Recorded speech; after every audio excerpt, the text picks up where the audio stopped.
Halo guys, assalamualaikum warahmatullahi wabarakatuh. Selamat malam dan selamat tahun baru. Hari ini di Qatar kedatangan seorang chef spesial. Ya kayak beliau yang bakal kasih kita pengalaman dari sesuatu pengalaman yang mungkin teman-teman yang di Indonesia yang mau balik ke Cina gitu. Kak, boleh perkenalan dulu kak? Cie. Ya, saya Marta Zaidan, ya asli asal Aceh. Ya kebetulan saya baru tiba di Cina nih, baru ya pas 4 minggu lah kurang lebih. Tiba tanggal 4 Desember kemarin.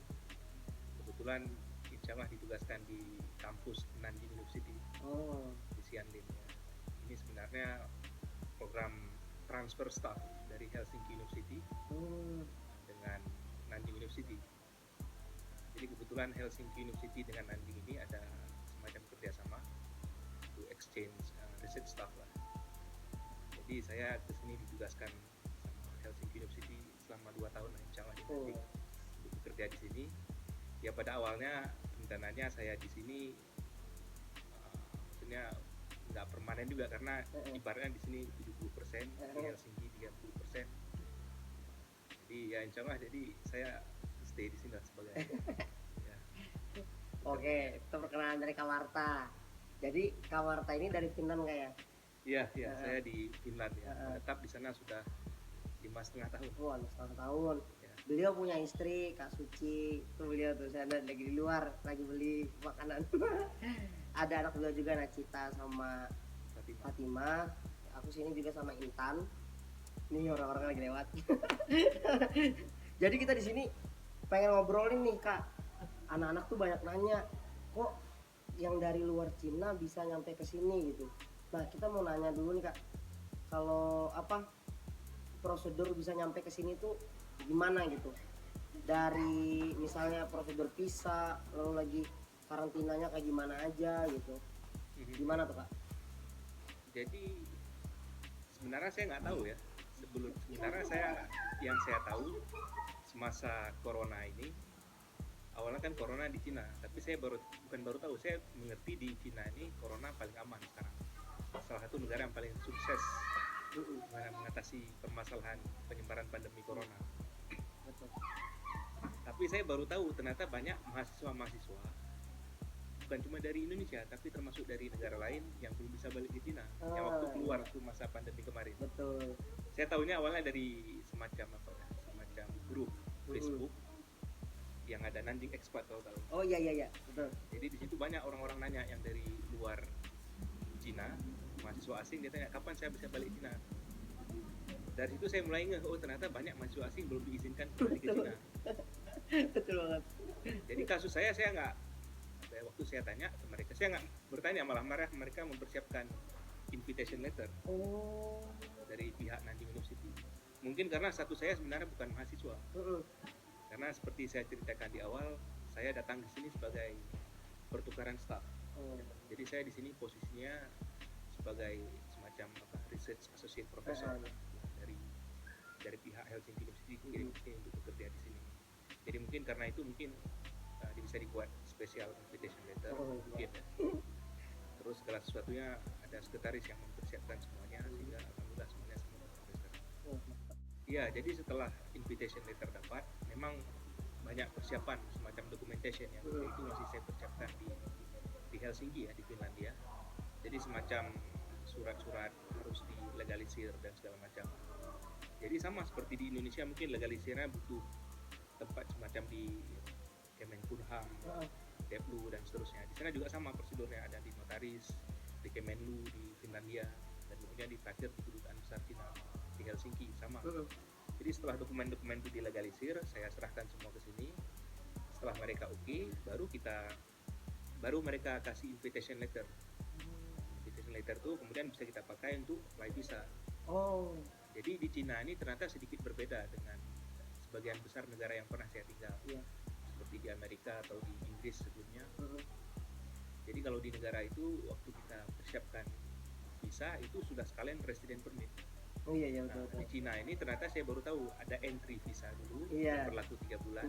Sampai di sini baru kita persiapkan resident permit dengan work permit. Betul. Nah, jadi invitation letter itu yang dikasih mereka ke saya berguna untuk buat entry permit. Oh, untuk entry permit visa aja ya. kayak belum residennya.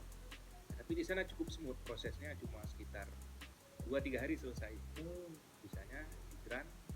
Kemudian sesuai advice mereka, sebulan setelah visanya di grant kita bisa beli tiket untuk berangkat ya.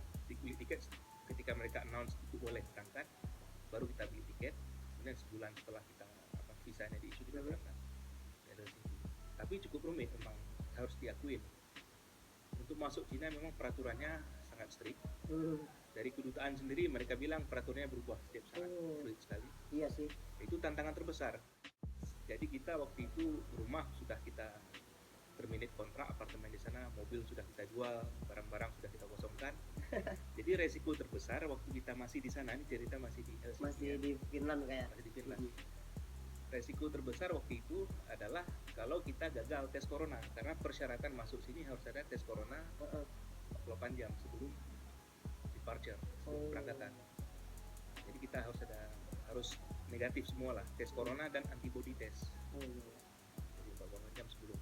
Antibody test fungsinya supaya mengetahui apakah kita pernah kena corona sebelumnya. Jadi ketahuan dari antibody darah kita dan tes juga. Jadi kalau kita hasilnya misalnya kemungkinan terburuk positif, itu nggak bisa berangkat on time.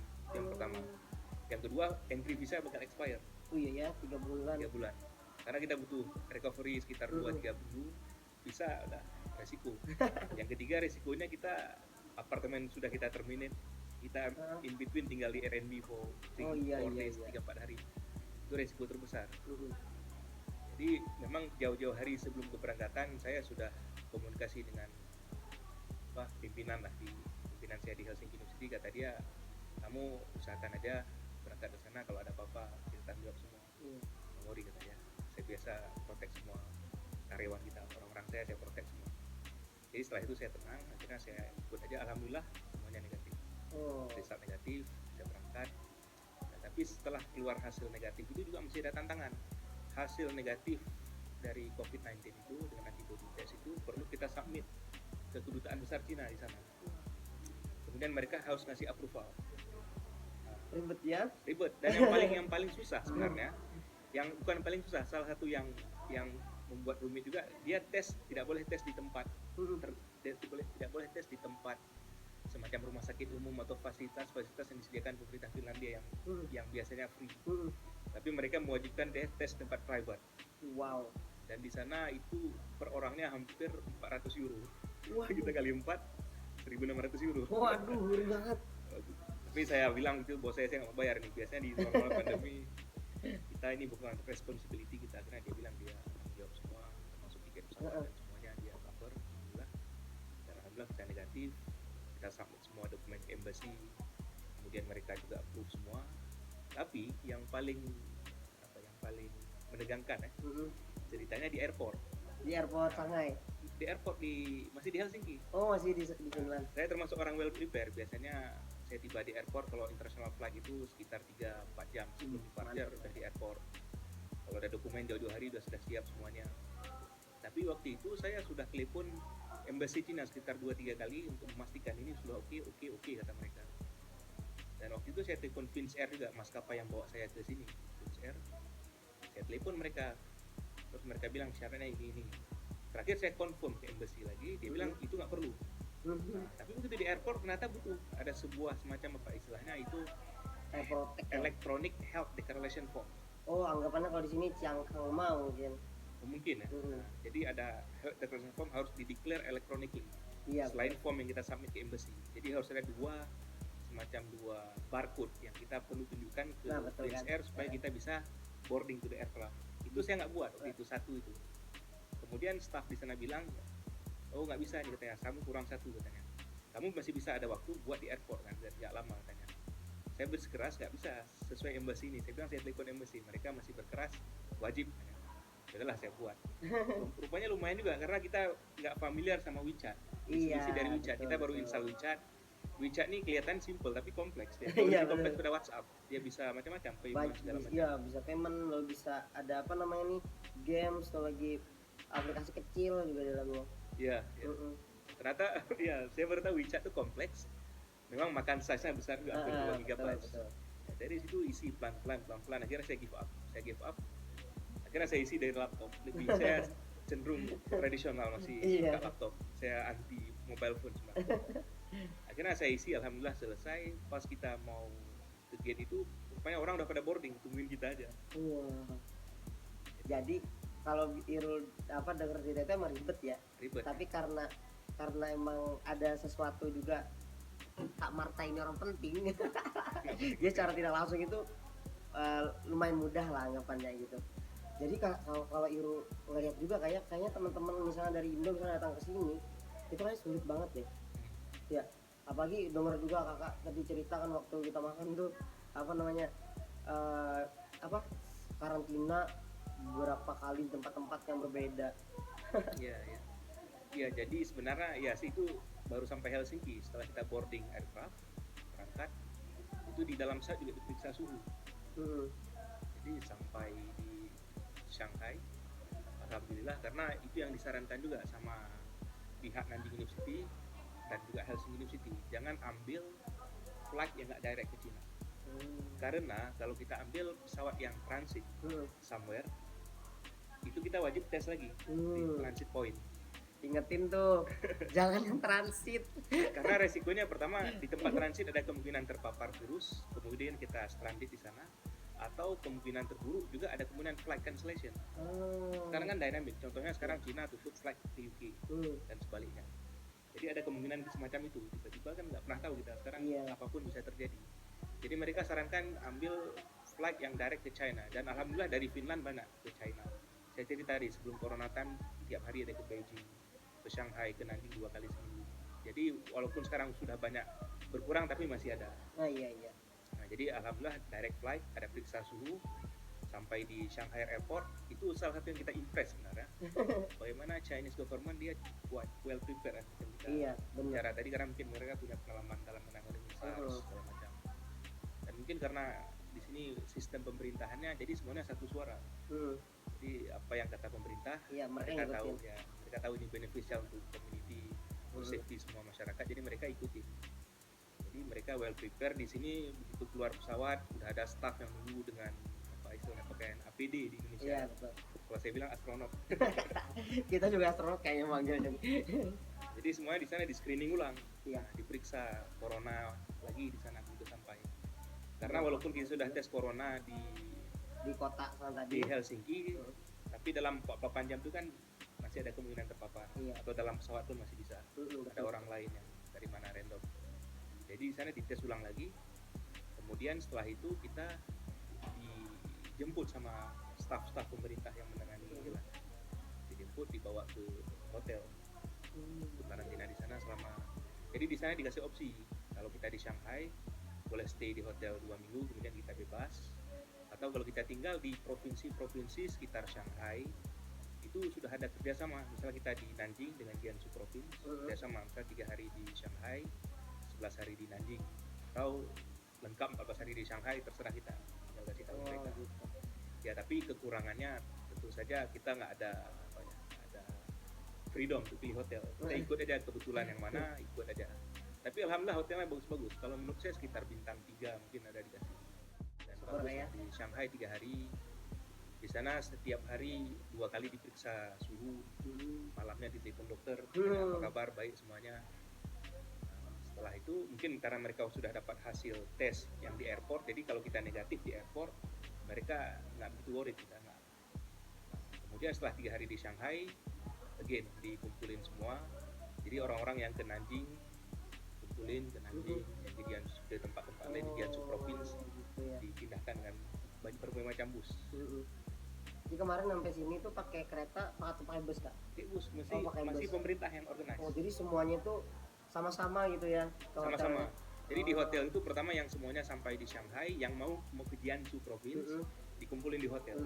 Jadi hotelnya pun banyak, mungkin saya nggak tahu berapa banyak. Yang pasti mungkin ratusan saya yakin, karena kan banyak flight, walaupun masa corona tetap banyak. Iya, betul. Jadi ya itulah yang Jiangsu Province dikumpulin. Setelah itu ditanya yang ke Nanjing kemana, yang di tiap kota di Jiangsu, kemudian dipisah-pisah lagi. Kita diambil bus yang ke arah Nanjing, dibawa lagi semua ke Nanjing, dikumpulin di bukan dikumpulin, yang kebetulan kita tuh dapat di hotel namanya Vienna International Oh Hotel. iya. Di apa? Daerah Sianlin ya. Sianlin. Saya naik taksi hampir 1 jam. Berarti Di situ saya baru tahu Nanjing luas. Saya cek Wikipedia, oh masya Allah, size-nya 6.600 km persegi, 10 kali Jakarta. 10 kali Jakarta. Saya baru tahu, luas banget Nanjing. Wisatanya juga banyak, Kak. Oh, oke, ya saya belum keluar jadi nggak tahu. Iya, hari ini kan hari terakhirnya Kak Marta ya kayak. Ya, Jadi sama keluarga juga kita doain semoga kalau sudah bebas gitu kita mau ajak Kak Marta jalan-jalan gitu kan. Kebetulan saya bahasa Mandarin zero karena saya datang kan bukan mahasiswa. Jadi kesempatan belajar pun nggak ada. Jadi sampai di sini urus work permit, ditandatangan kontrak, udah itu langsung kerja. Memang kata kawan saya yang udah di sini juga dari sistem riset transfer staff itu, dia bilang ada kesempatan belajar bahasa Mandarin 20 jam seminggu dikasih sama university. Tapi dengan beban kerja sekitar 40 jam seminggu, dengan itu juga kata dia jadi Capek kayaknya. ya. Apalagi kita kan nggak begitu muda lagi berkeluarga, family, jadi spare waktu juga susah. Iya betul, lebih baik minta bantuan sama mahasiswa sini kayak. Ya mungkin belajar lah sedikit-sedikit untuk survival. Ya betul. Ya. Mungkin itu aja Kak, makasih banget kalau Ya. masalah pengalaman tadi dari awal sampai akhir Kak Iya, Marta ceritain. Nah gitu teman-teman, jadi sama aja semua sih kalau menurut Irul, lebih baik nunggu aman dulu kalian mau balik, jangan terlalu khawatir karena juga pemerintahan di sini pasti menentukan yang terbaik untuk masyarakat di sini. Jadi kalau kalian kembali ke sini ribet kaliannya juga gitu, karena mereka dari pemerintahan sini pengen menyelamatkan masyarakatnya gitu. Misalnya nggak lucu kan Kak, misalnya mahasiswa balik semua nih kan ribuan tuh kalau dari berbagai Ratusan ribu. balik ujung-ujungnya bawa corona lagi, ya sia-sia dong apa namanya perjuangan orang-orang di sini mulai kemarin itu gitu. Dia mungkin di situ pemikiran orang-orang pemerintahan sini. Jadi sampai sekarang pun kan ketat banget. Jadi anak-anak sering nelpon, gimana sih katanya ini balik, kami pengen balik gitu. Ya sabar katanya. Saya rasa bertahap. Jadi yang saya baca dari Chinese Embassy website yang di Helsinki itu, saya lihat pertama memang strict, semuanya itu ditutup completely Chinese aerospace. Tapi pelan-pelan dibuka karena nggak mungkin kan Betul. jadi pelan-pelan mungkin dibuka untuk expert, untuk spesialis, untuk yang kerja beberapa sektor yang penting. Ya pelan-pelan. Terus yang saya baru lihat waktu sebelum saya berangkat sudah mulai dibuka untuk yang punya permanent resident atau punya residensi di Cina untuk family. Saya rasa akan bertahap pelan-pelan juga, apalagi sekarang sudah vaksin kan? Iya vaksin. Pembisnis juga sudah bisa masuk Pak. Nah, pebisnis.